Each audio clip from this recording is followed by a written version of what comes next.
Hey, girl gang. You are hearing this episode on a Thursday, which is a little weird because my podcast episodes usually come out on Tuesday. And that's because you get a bonus episode. You're welcome. I am re releasing some of my all time favorite kids related episodes throughout season 5 because it is specifically about parenting as it relates to mind, body, and spirit health, and how we can really tackle our full schedules on our Sunday reset, just like we always talk about, making sure that we're being so intentional with that time. If you don't take out that hour or so to plan intentionally during your Sunday reset, how are you going to have an intentional week and not just let it all kind of fall where it may? So, anyway, all that said, y'all know that spiel, but I just can't help myself from saying it again. This episode originally aired in either season 1 through 4. So you may hear some information that's not quite current, and you may hear some ads that are out of place. But what is so important to me is that the meat of this episode is one of my very, very favorites that I've ever recorded. So it's something you needed to hear, and I want you to have it here. Thank you so much for listening, and I'm going to tee it up right now. Let's get into it.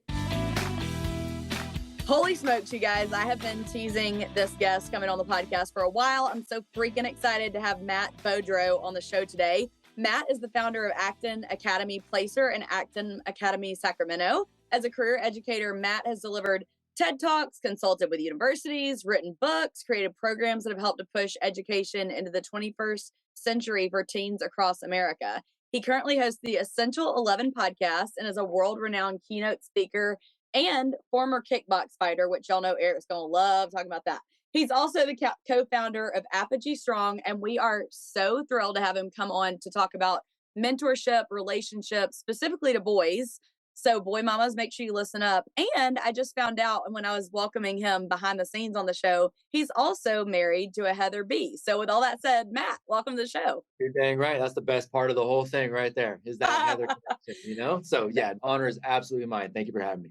So awesome. So how long have you and your Heather been married? This year will be 15 years married, 18 together. Wow, yeah, that's awesome. How about you guys? It'll be 14 years coming up. So we're not too far behind you.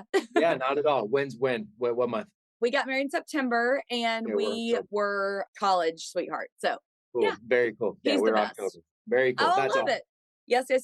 So Matt, that's quite the bio. Holy smokes. And before we got on the show, he was telling me more about his podcast. But will you just tell a little bit about your mission behind Apogee Strong, what the name means, and then tell him what the crazy fact you just told me about your podcast? Because I was like, what? That's so funny. Yeah. So the mission of Apogee Strong. And so if your husband likes kickboxing, he'll know, yeah, I got to kickbox, got to be in the cage 9 times. My co-founder on this, Tim Kennedy, was one of the best fighters that UFC ever had. Tim's an absolute stud. So he and I got together around building schools, wanted to help him build one of the schools in Texas that was similar to what I was running in California. And so we were sitting there having some coffee and said, man, we're doing this with the schools and this is fantastic. But gosh, I've got great men in my network. You have great men in your network.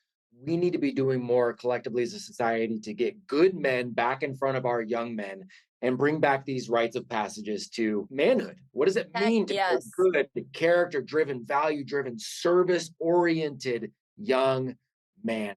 We got to bring this back. So let's put this together. So that's where it came from. We went with the name Apogee because Apogee means ascending to the peak of something. If you're climbing up the mountain, you're getting to the peak of the mountain, you're getting to the apogee of the mountain.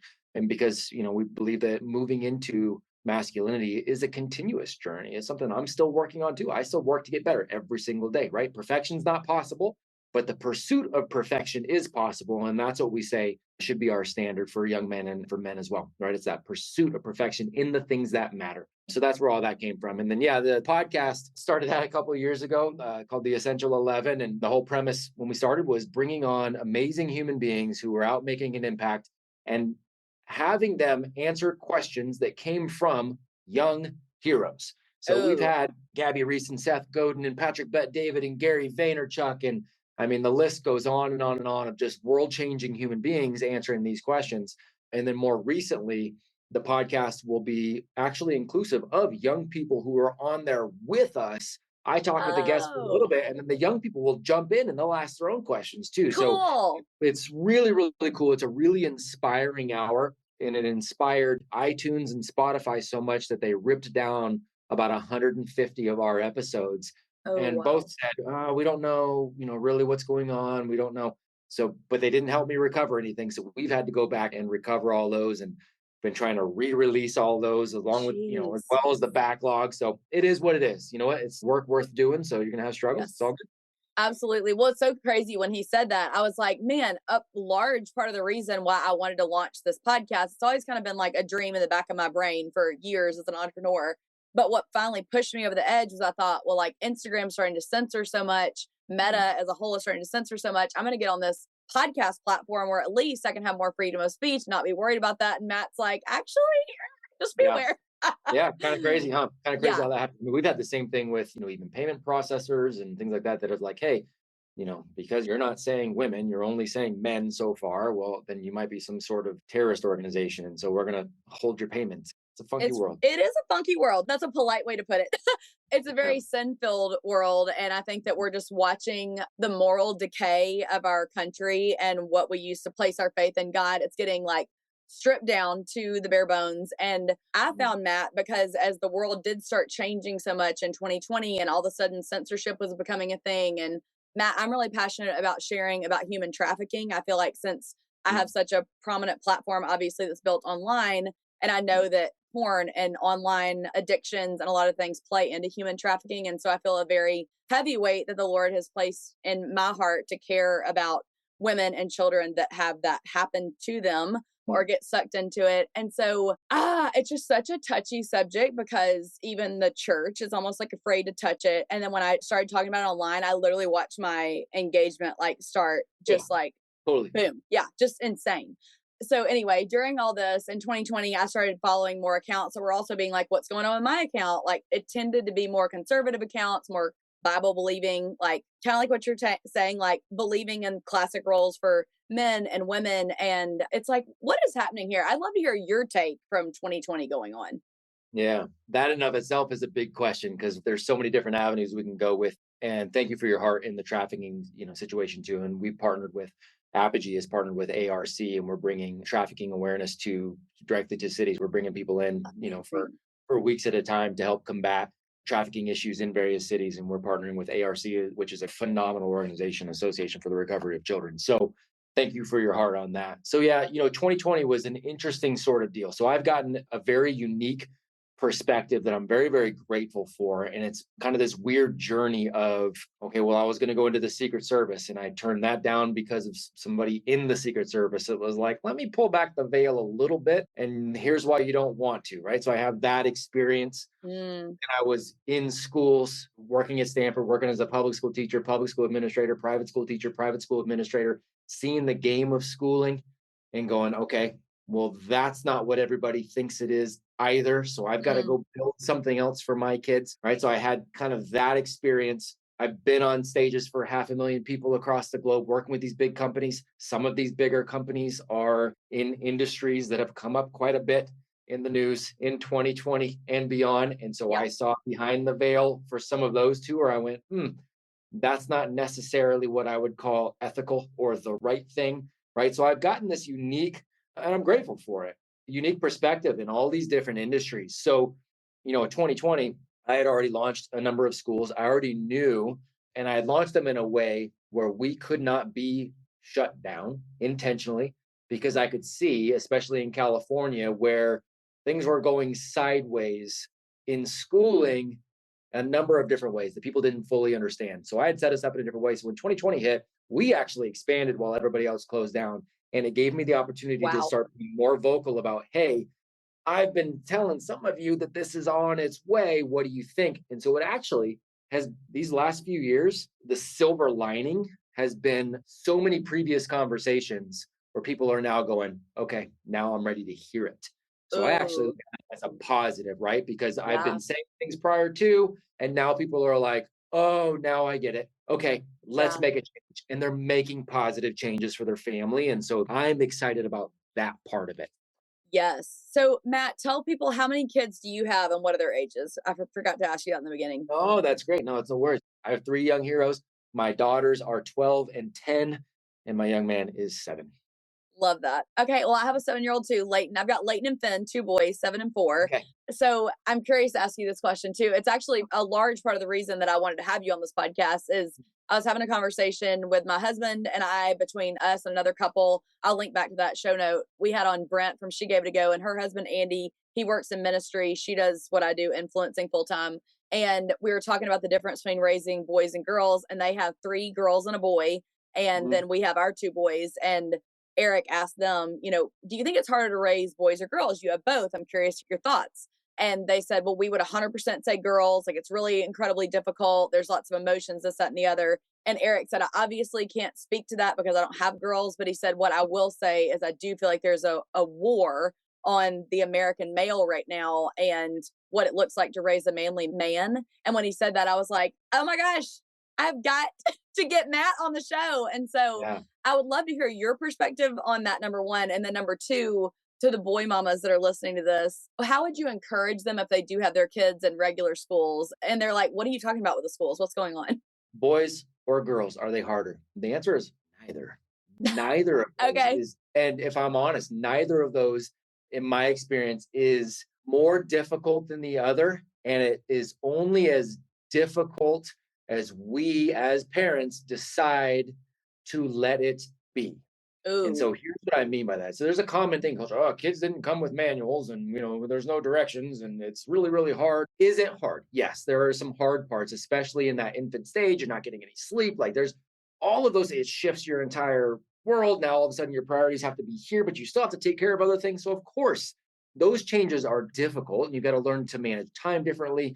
There's all the emotions that come in for the husband and the wife, and they've got to learn to communicate at a higher level. Right? Because now you have something that's more important than both of you that you are responsible for taking care of while still taking care of all of your other stuff. So yes, in that regard, there is a shift. There is a leveling up that you have to engage in. That said, if you get yourself trapped in the mindset of, oh, this is going to be so hard forever, what you tend to do and what culture tells us to do, well, is outsource as much as you can. Send them over here. Send them to grandma and grandpa as much as you can. Send them to school as early as possible. Send them to daycare. Send them over here. Send them over there. We're encouraged not to work through those hard years and set a foundation that actually makes raising children pretty dang easy. So people meet my young heroes at this point and they go, oh my gosh, how do you discipline your kids? These are like adults. And I'm like, you have to hit them with the first 2 knuckles, right? No, I'm like, no. When I tell people at this point, we don't have to discipline our kids. We've taught them to be disciplined individuals. That's a different thing. And we have agreements in our household that we are all going to be disciplined individuals. And we're on this mission together and we're going to hold each other accountable to that. That includes they can hold us accountable to that as well. When you have that sort of relationship and trust set up and that sort of foundation, which those first few years, and you really build that foundation in, after that, are there obstacles? Of course there's obstacles. There's obstacles for us as adults too, right? But their mindset is completely different. And more importantly, we have kept them away from the distractions that exacerbate some things. The teenage years for girls don't have to be crazy just because they're going through hormonal things. But if we put them in environments that are toxic, school being one, then we're going to have more chance that gets drawn out. For young men, it doesn't have to be crazy hard. They're physically active. They want to go slay the dragon. They want to get at it. Cool. Let's give them the opportunities to do that and not send them to an institution that says, oh, you're 5 years old and you don't want to sit down and listen to something that's going to bore the crap out of most adults, never mind a 5-year-old boy. Well, then you must have a methamphetamine deficiency. No, that's not it, right? We're not going to need to medicate this young man. He's not broken because of it, right? So if we're avoiding these kind of things and focusing on that foundation, man, neither has to be, it can actually be pretty dang fun. And I would encourage parents to really want that. That's not a knock on parents. I'm hopeful that that's inspiring them because, man, I love getting to raise these human beings. And I want parents to feel that way too. I yes. Really. Amen. So that's where I start with that choice. What about the second part about people are like, okay, but I live in, and you live in the South too now. So they're like, I live in the South. Like, I feel pretty confident in our schools. I'm sure it's fine. What do you tell that parent that's kind of like, has no idea, which I didn't. Yeah. We're all learning. Like you said, we're trying to get 1% better every day. 100%. That's right. And most people don't understand, including, by the way, the teachers. Most people don't understand why, the big why. We're not asked to really, when I say we, I'm a credentialed teacher too. I went through the process, I went through that system, right? And you're not asked as you're going through that, what should education really be for? And why do we do school the way we do? Because there's this kind of just assumption, because we were all born into this, where school is just something everybody does, right? At this point, there is nobody that is older than the age of compulsory schooling. So we've all been born into this. So we're not asked, and we don't ever really stop to think, why do we do school this way? We have this assumption that there were some sort of experts at some point that went, this is what you need to do. This is when you need to do it. And this is how you need to do it. We just kind of go along with that assumption without actually questioning, was that right? And unfortunately, when you look into one, child development, two, how schools were put together, by whom and for what purpose, you'll realize that the system itself of schooling, this isn't a knock on teachers or administrators or parents that send their kids to school. I support all of you if you're good human beings.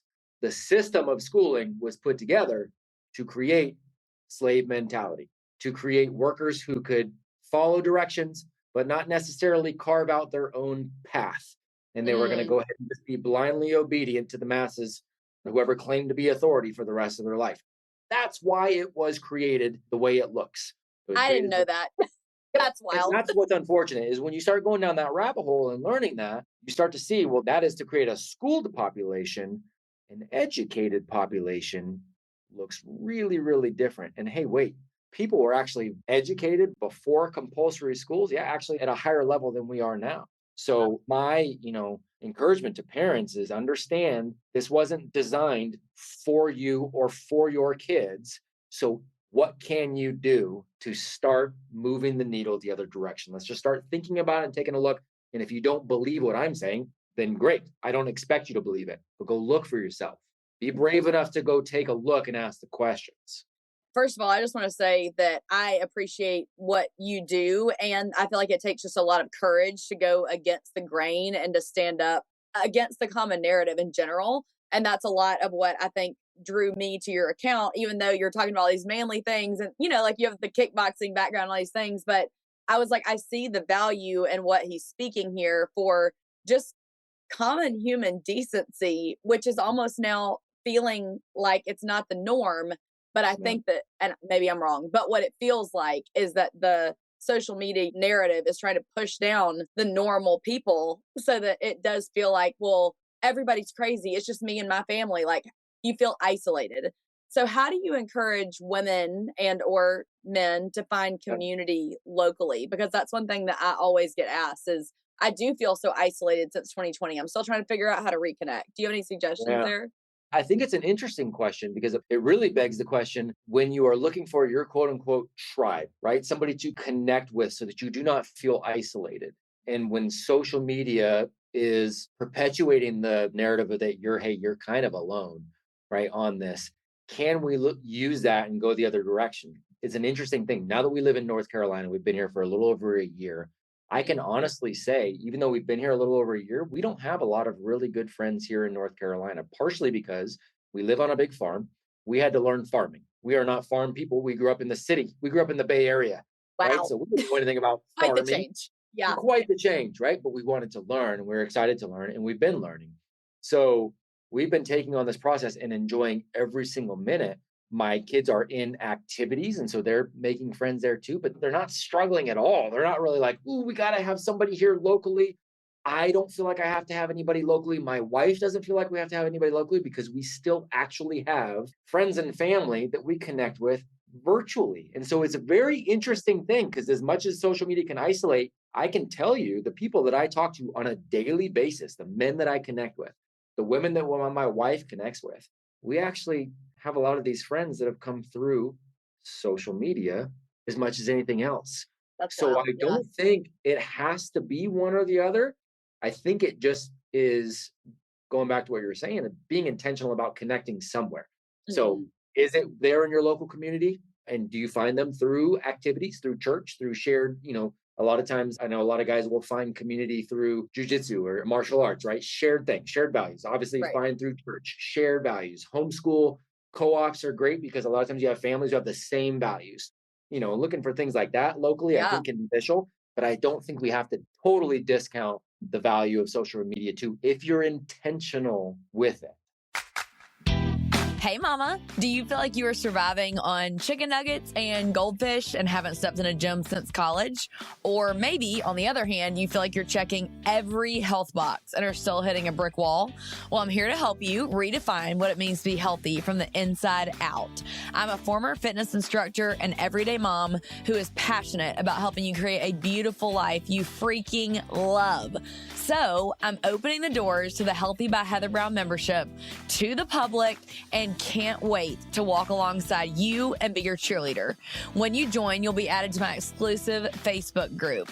You'll receive my Sunday reset training that will help you create promising, sustainable, healthy choices from the inside out, which will in turn lead to a more joy-filled life for busy moms. Live coaching and workout classes with yours truly. You asked and I listened. We'll talk about how to balance your whole health when you have kids and life get busy with school and activities. It includes grocery haul ideas and accountability as we all reset together each Sunday. There will be so much offered that you won't find anywhere else on the internet. Are you ready to take one step out of stress, shame, unhealthy boundaries, and fatigue and add healthy rhythms to the Hot Mess Express? When you're ready, I'll see you on the other side of the link in the show notes. I'm excited and ready to hold your hand and meet face to face.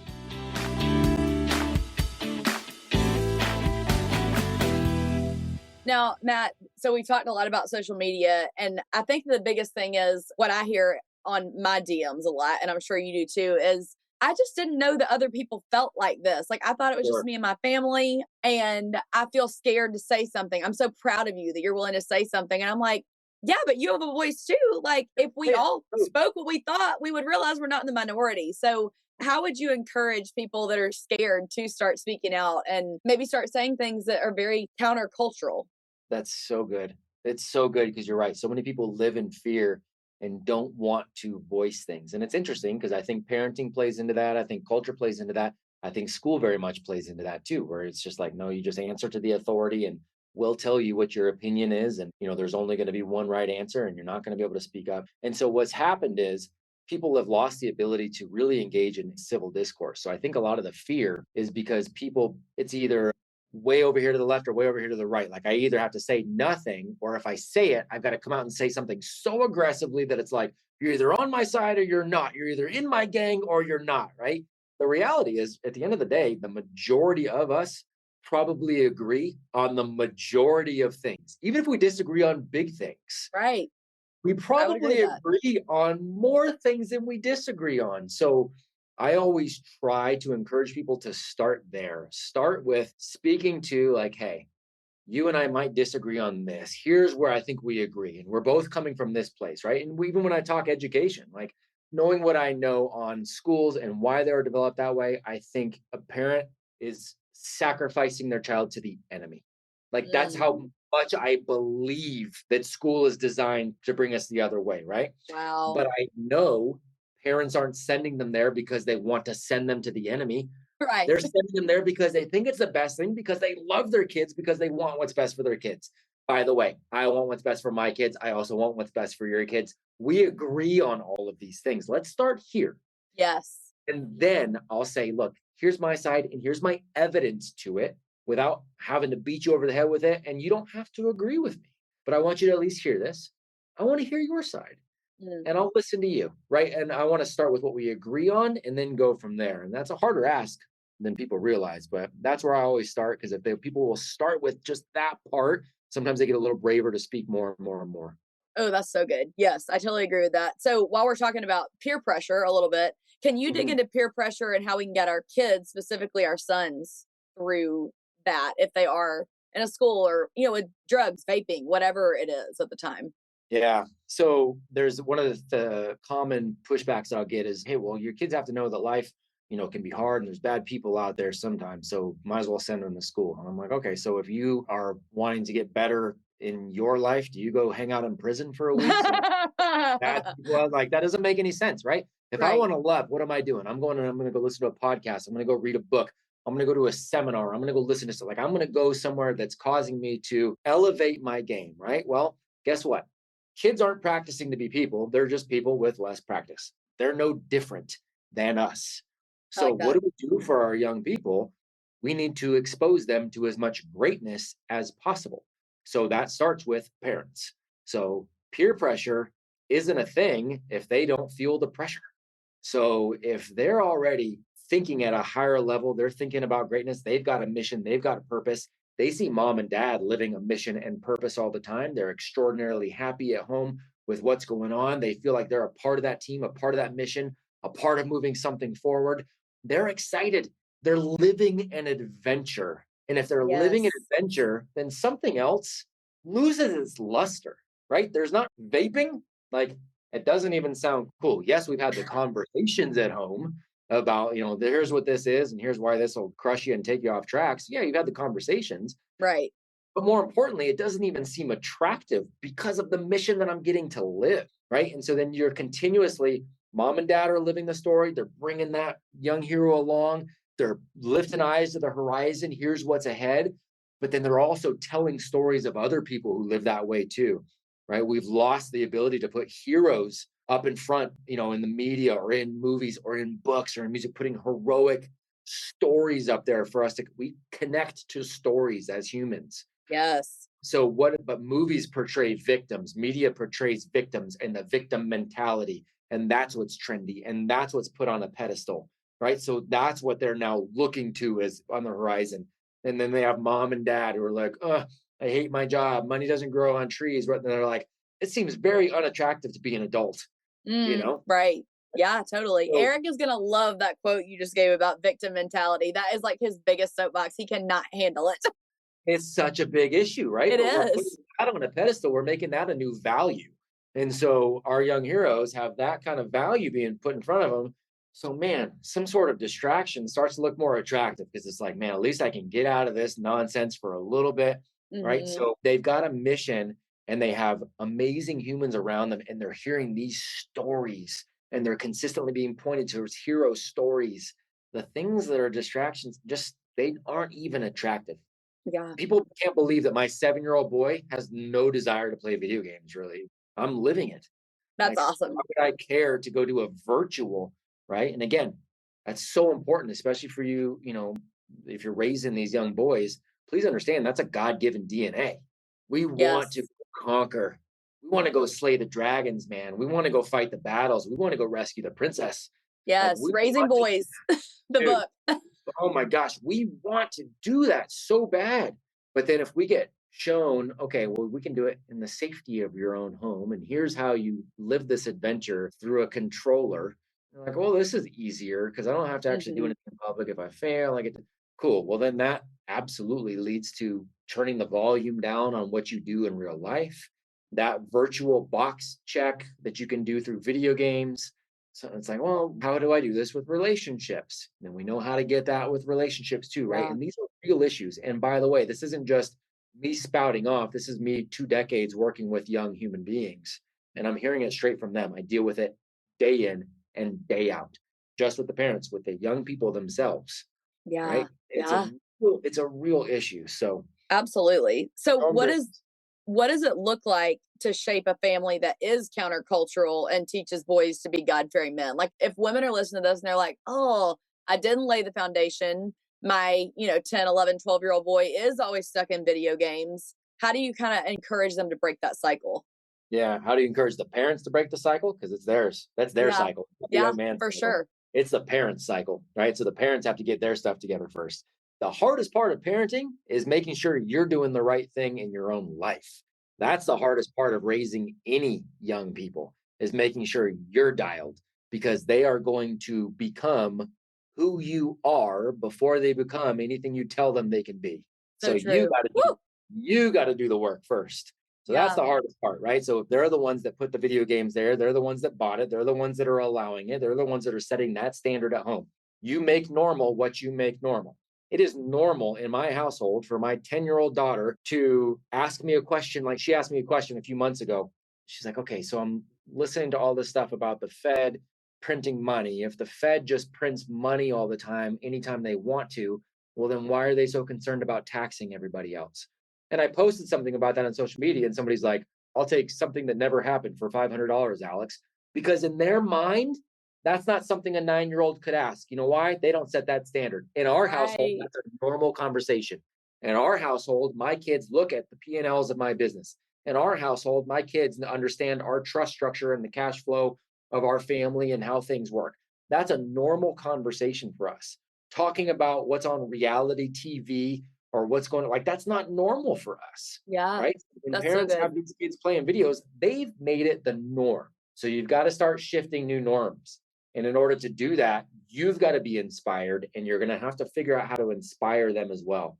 So you've got to get together on a mission as a family and have family agreements, not you need to get off the video games. No. We together need to go after something here. And that means, yes, mom and dad are going to hold you accountable for moving towards this mission. You're also going to get to hold us accountable for moving towards this mission. I Yes. always tell people we have 11 rules in our house. It's a family contract. And that family contract is how the Beaudreau family looks at the world and operates within the world, which means if dad is missing the mark on any one of those 11 at any time, any of my children or my wife can go, hey, this is how we do it. Right. Going on. Refer to number 4. Refer to number 4, right? Rule number 6, no complaining, fix it. You sound like you're complaining. I don't hear a solution, Dad. What does that look like? And I have to go, yep, you're right. Okay, let me come with a solution. Otherwise, I need to stop this because that's not how Beaudreaus live their life. So, Oh, Matt, do you have a link to your 11 rules that I can put in the show notes for people to see? I don't have a link to anything. I'm in the middle of writing a book around it now, but I'll send it. Oh, cool. Yeah. Congrats.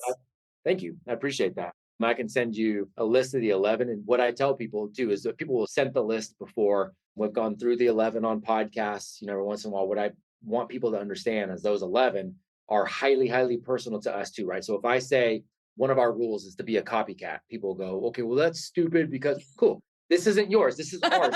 This is mine. Family, and there's a specific meaning around that term for us. Here's what it means, right? It's copying the patterns of success that have been laid out by other human beings, right? So if you see somebody who is living a way you want to live or doing the things you want to do, well, there was a roadmap for them to get there. So let's take a look. Let's understand what that roadmap was. And let's find the bullet points. How can we copy that roadmap, not become them, copy the roadmap so we can potentially take a look at some of the same opportunities, right? Like that's what that means to us. Yeah. So that's why that language is there. So I encourage families to create yours that makes sense, but I'm writing a book on all of those and how to extrapolate all of those into moving your families forward. That's super cool. I know we're running short on time, so I'm going to change the subject a little bit. We're recording this ahead of time, obviously, you guys. So when you hear this, it won't be as recent to you. But in Nashville, not too long ago, we all know what happened at Covenant School. And we all know that, there is a crisis in our culture around masculinity. So do you mind sharing just a little bit about what are some ways that we can start calling behaviors toxic and childish without associating it with masculinity? And is there anything that you think like people, I say the word like influencer or like people with influence, but every person listening to this, you have influence because you have a social media platform, you have friends, you have family, you go to a church, people. What are things that believers from the ground up can do to start changing this narrative around toxic masculinity and what is becoming such a loud voice from 1%? Yeah, it really is. Want everybody to get in the fight, but think about what you're fighting. You're either going to fight against something or you're going to fight for something else. And each one takes the same amount of energy, right? So I think we spend a lot of time fighting against the narratives that are continuously coming out. And so we're in a very reactive mode, right? Where we're fighting against this and fighting against that and fighting against this. Now we got to go, what else? What's the next thing to fight against? When we should turn around and go, what can we go fight for? How do we go make the voices louder of, hey, look at this young man and what he is doing here that is changing the world. Let's put a spotlight on him. I did the same thing as far as schools. I can battle what schools do all day long, but that's a form of just complaining. Or I can follow my own rule number 6 in the house and fix it, right? So I could spend my time fighting against something that's not going to change, or I could spend my time fighting for the change that I want to see. And I started creating schools of my own and inviting other people along. So in any of these things, rather than fighting against something and that narrative and putting ourselves in there, let's fight for, here's what great character-driven, value-driven, service-driven young people look like. Here's what they're doing. Here's where you can find them. Let's highlight them. Let's spotlight them. Let's have more of them. Good leaders create other good leaders, not followers. So anybody that influence, like you said, everybody's got it. So influence other people to continue to lead as well. That's what we need to be doing. And Matt, you brought up such a good point. We've been talking about, like kids, they're going to follow what you do. Well, you can't expect your kids to surround themselves with great people if you don't do the same thing. So I would just highly encourage you guys to force yourselves outside your comfort zone and connect with people either online or in person that do force you to level up. Like, to me, inviting these people on the podcast that I respect, like Matt, that's forcing me to level up, because I'm like, he's going to bring the heat and he's going to bring new and challenging concepts to me, but I'm not afraid to ask questions and I'm not afraid to be challenged. And so I want to challenge you guys today. If you listen to this and you feel challenged by it, screenshot it, tag me and Matt, and tell us what you're going to do today to make an impact, what story you can highlight, how you're going to level up your life today. Because it's a day by day choice, truly. What you just did was you called people out as an educator would. I always differentiate between teachers and educators. And educators will do exactly what you did. They want to inspire curiosity, continue to ask good questions, right? I don't expect anybody listening to this, they don't have to believe a word I have just said, but I do expect them to go look it up and see, was I right? Was I wrong? Do you agree? Do you disagree? I'm okay with all of those. Yeah. As long as you take the action. The opinions of 10,000 men mean nothing if they don't bother to look at what you are doing and what you're talking about and actually take a look at the evidence. Doesn't matter. Yeah. So you called people to be curious, and then you called them to then take action and do something else. Those are the two things. If people would switch back into that, switch back into curiosity mode, ask the question why, and then be willing to take a step forward, we would drastically change the society we are in. Woo! I'm like, that'll preach right there. Thank you, Matt. That's awesome. Well, I have one last question I ask all guests. So why don't you tell everybody where they can find you, and maybe like what your favorite resources you have out right now, so I can link it in the show notes for them. Thank you. I appreciate that. Right now, so we're redoing an entire website with a documentary attached, which is going to be great. It's going to put all of our programs under one spot. But until then, we've got a very basic Apogee Strong programs.com. And that will point you to whether you want the young men's mentorship, the dad's mentorship, the home education course, the parenting course, all of that stuff can be found under there, as well as the foundation. So we have a 501c3 where we can scholarship young men to attend our programs, to go attend the schools that we're building, to come out to live events. We can use those scholarships to help, what we're doing with ARC and the trafficking. So really, apogeestrongfoundation.org is another great place to go. And I'm probably most active on Instagram at my name.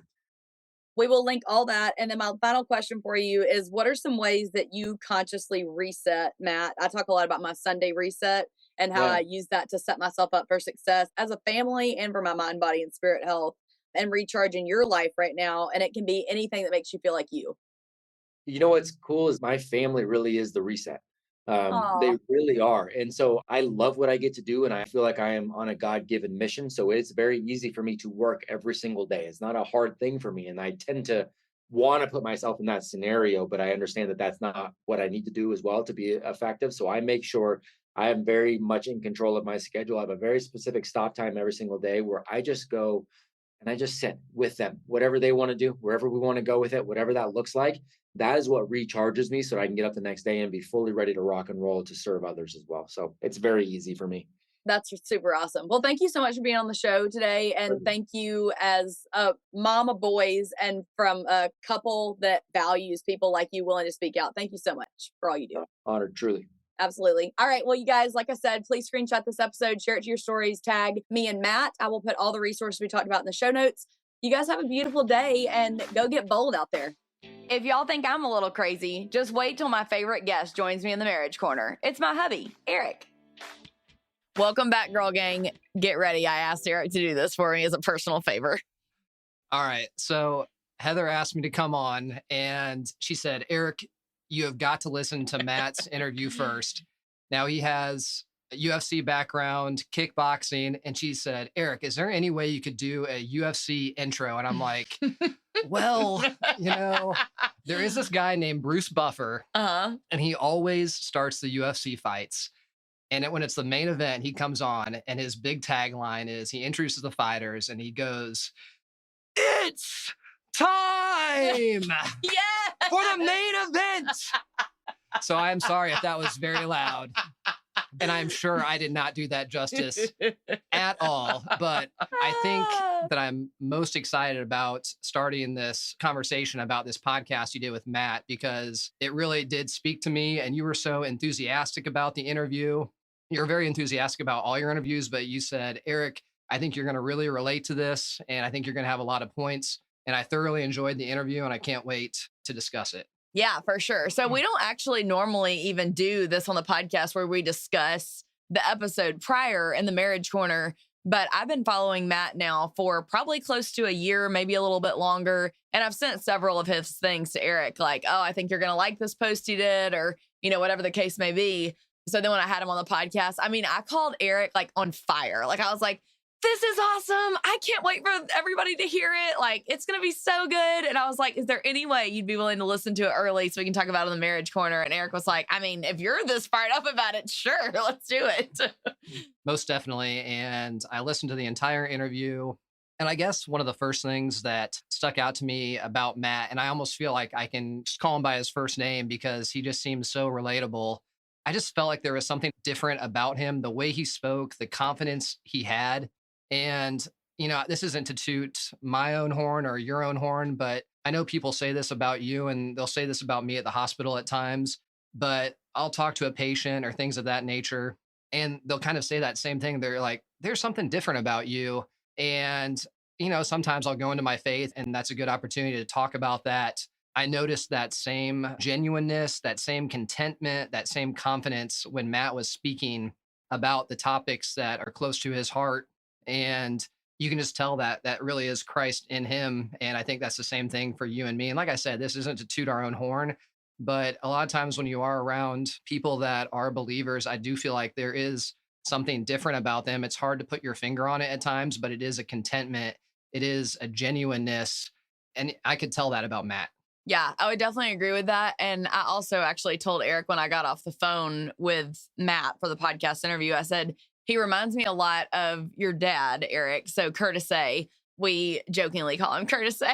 But Kurt is very much so a positive energy too, where you'd be like, how was your day, Kurt? And he's like, oh, every day's a great day. And that was kind of the type answer that Matt got. And I really love that perspective. And I know that I often challenge you guys listening to this as well as myself to have a no complaining day or a no complaining week. And I really do think that that goes far as well. And kind of going off of that same topic, that was one of the things that stuck out to me later on in the interview was him talking about his 11 rules that his family lives by. I thought that was great. I can't wait for when the book comes out. But one of the other things that you guys touched on at the very beginning was you asked him the question that I had asked our friends, is it more difficult to raise boys or girls in your opinion? And I really liked his answer, which was neither. And I think that's a mindset change in that you're not looking at it from a negative point of view, but you're looking at it from a more positive point of view, and to really take ownership in the raising of your children. And I think at times we do fall in the trap of what are the difficult aspects of being a parent, as opposed to what are the joys of being a parent? What are the responsibilities, and take ownership in those responsibilities. So I really liked the way that he answered that question and framed that question. I also have to say, like you said in the interview, I was hooked when you mentioned, kickboxing, former UFC fighter with Matt being in the cage 9 times. His co-founder, Tim Kennedy, like he mentioned, one of the all-time greats. He's fought. This was like hit home to me because I've seen his fights against Yoel Romero. I've seen his fights, which he was robbed on, by the way. Make your husbands listen to this episode for real, girl gang. So, he's beat Michael Bisping, who was a UFC champion. Tim Kennedy is an all-time great. He's doing great things with the military as well, too. So I was hooked as far as that is concerned. I guess a couple other things. I just wrote a bunch of notes while I was listening to the podcast because so many things stuck out to me. So let me comment on that before you say the next thing that stuck out to you. One thing that I was just talking with actually at our Bible study, and a girl is actually starting to sub some Hoover High School. And she said, y'all, kids are not the way that they were like even a few years ago as a teacher and just from when we were growing up. And she was talking about just how the schools, are forming these kids and what the culture looks like and how different it is. And she said, we obviously couldn't have cell phones out in class because, well, first of all, we had Nokia bricks. But she said, Heather, these kids have their cell phones out during class, in between classes. They're all scrolling TikTok. They all have their earbuds in. They're not connecting one-on-one with people. And she was like, and then you think about she said the cuss words I heard in the hallway were astounding. Like she said, I try to leave at least 5 minutes early every day because it's so scary walking the hallways now.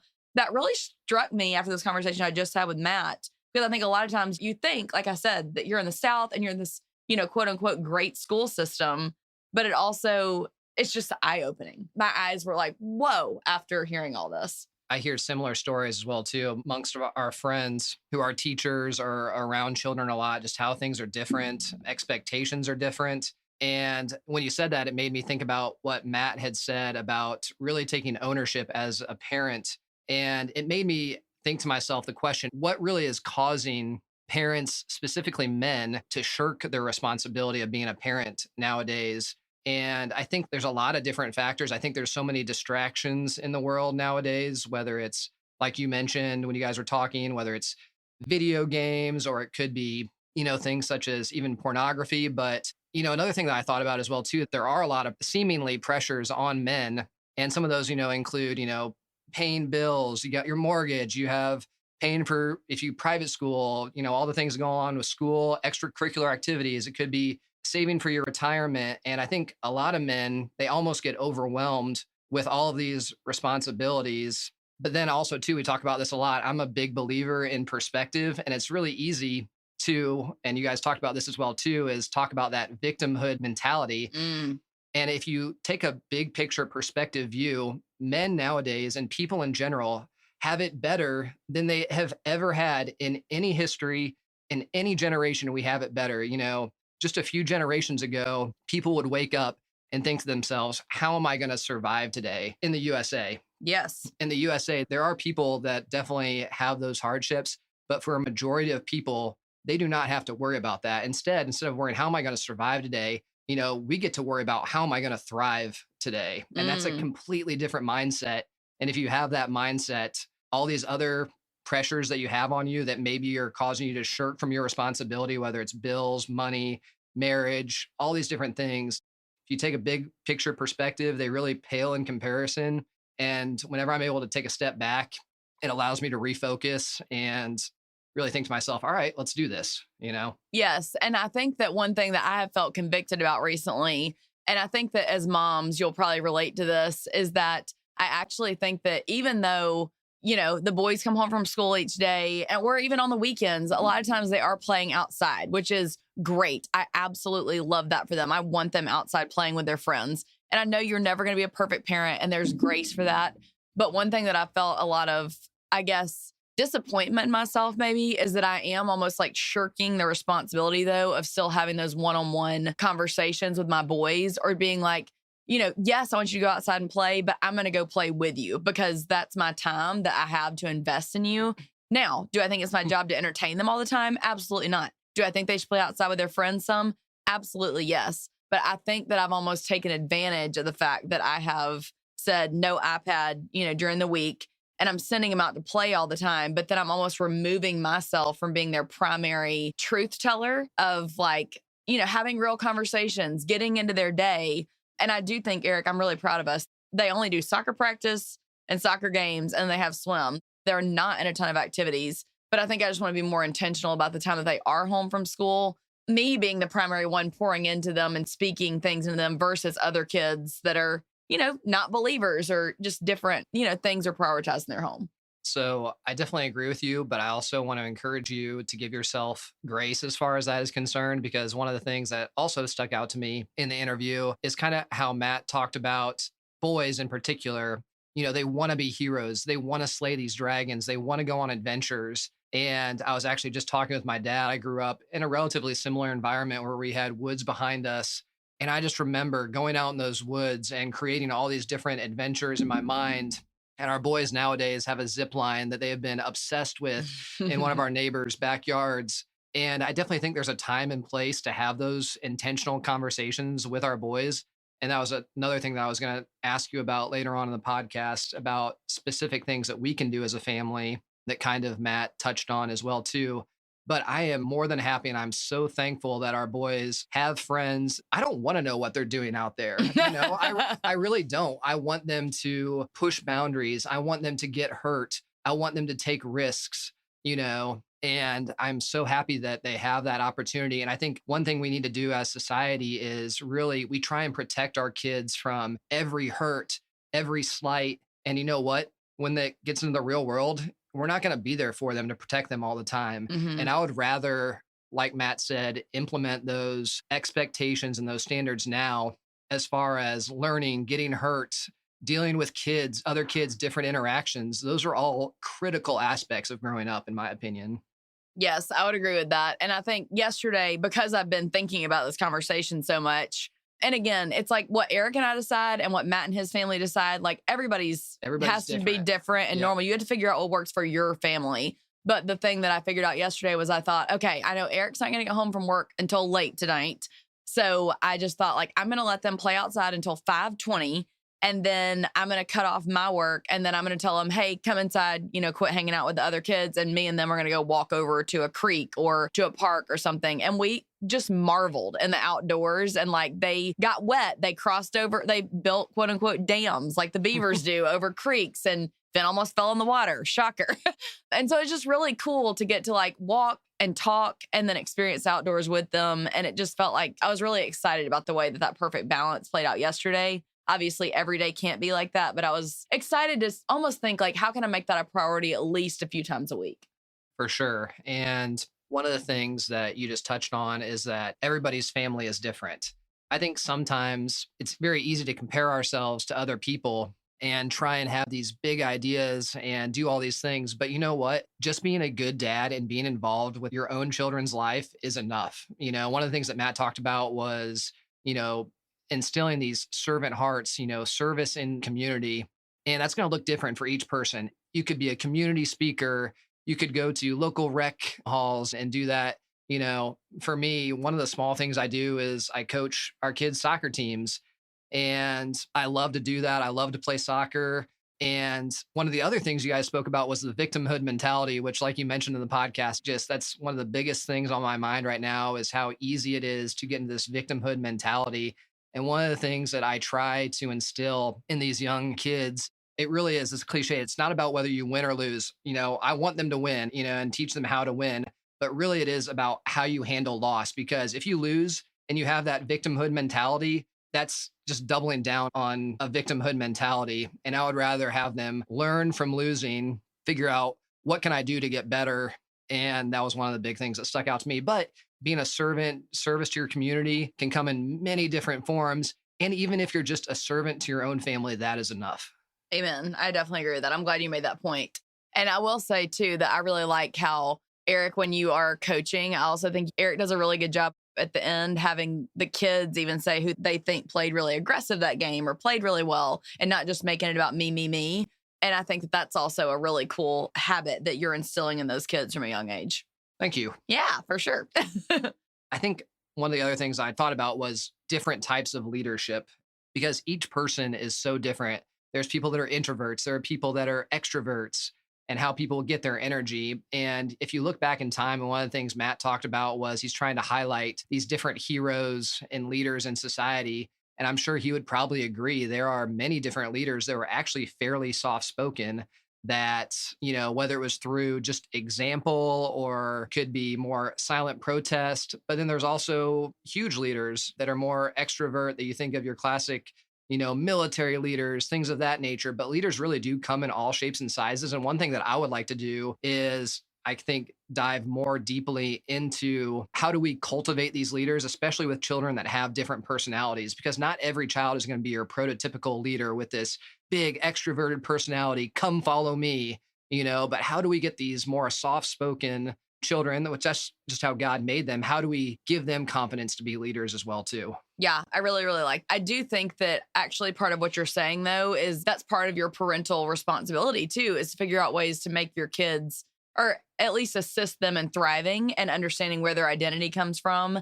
And, that God calls them to serve him and that they can be servant leaders. And I think actually your dad did a really good job of that too with you guys. So Big Kurt, he comes through like a champ. That's what our kids call Kurt to say, Big Kurt. So I've got one final question, just kind of based off of your interview for you. But have you thought about any practical ways of the things that you spoke about with Matt that maybe we could implement into our family and what that may look like. Yeah, I definitely have been thinking about this a lot. And I really like also how Matt kept saying, you may not agree with me. You don't have to agree with me. But what I'm asking you to do is to think about it and do the research and not just accept the status quo. To me, that is like one of the biggest life lessons that I feel like me and you have even like taken on since 2020. Would you agree with that? Yeah, I would agree with that. So I think that I really want to figure out what are ways that we can instill that questioning into our kids. And I also was thinking about how I really would like to do more adventuring. Like, I think when we asked Leighton, what is the big thing you want to do before we go back to school last year? What did he say? He wanted to go hiking at Red Mountain. Like, I think just pushing them outside of just the norm, like going to the park, but like instead we're going to go on this hike or go try to see a waterfall, or maybe we start mountain biking or going out to a farm, learning about different things. I want the boys to feel that constant adventure. I think those are huge. And it's interesting you said that as well, too, because it just piqued to my mind. I read a recent study as well, too, or I read an article about a study talking about how good just being outdoors is for children nowadays, and how they've done studies on children that have ADHD, done studies where they get them outside into green spaces. You'll see the improvements as far as behavior and just all these other different factors. And then also, too, I think the study did tie in changing diets and eliminating processed foods. I really wish I had that study in front of me right now to reference. We can link in the show notes. It really goes to show I really am a big believer in what you just said, getting outdoors. If you can change the diet, decrease the amount of processed foods in your children's diet. But being outside, it just offers opportunities to have more discussions as well, too.